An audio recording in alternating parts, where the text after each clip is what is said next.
বহু চেষ্টা সত্ত্বেও শান্তিতে নোবেল প্রাইজ পাননি তিনি, যে কারণে পৃথিবীর শান্তি নিয়ে তিনি আর ভাবতে চান না, বরং পৃথিবীকে জ্বালিয়ে দিতে চান। বলছি আমেরিকার খ্যাপাটে বটে ডোনাল্ড ট্রাম্পের কথা। সেই ট্রাম্প যিনি কিনা কিছুদিন আগেই ভেনেজুয়েলার প্রেসিডেন্ট নিকোলাস মাদুরোকে অপহরণ করেছেন এবং আমেরিকায় নিজ দেশে এনে তিনি প্রহসনমূলক এক বিচারের মুখোমুখি দাঁড় করিয়েছেন। এতে তিনি দেখিয়ে দিয়েছেন বিশ্বকে যে আমি যেটা চাইবো সেটাই হবে।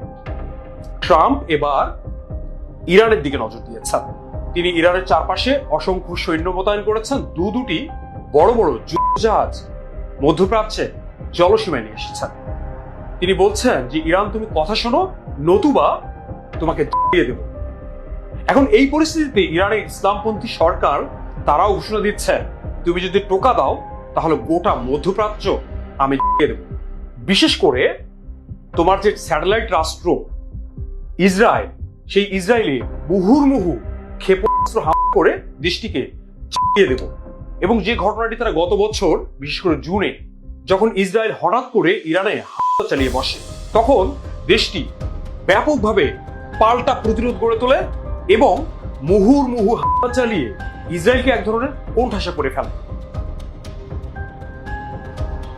দর্শক, এই যখন পরিস্থিতি তখন কি হবে ইরানে? আমেরিকা কি এবার ইরানে হামলা চালিয়ে বসবে?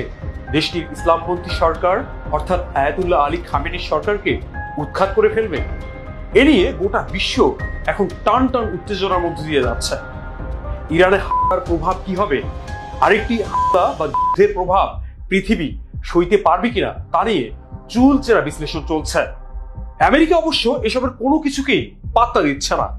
তারা বলছে যে ইরানের সরকার হয় চুক্তি করবে অথবা তাদেরকে পালাতে হবে, ভাগতে হবে অথবা মরতে হবে।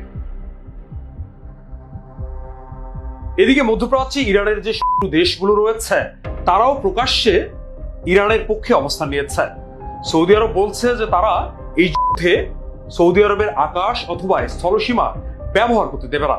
যদিও সৌদি আরবের প্রতিরক্ষা মন্ত্রী আমেরিকায় গিয়ে যে কথা বলেছেন তাতে দেখা যাচ্ছে তারা সরাসরি ইরানের বিরুদ্ধে অবস্থান নিয়েছে।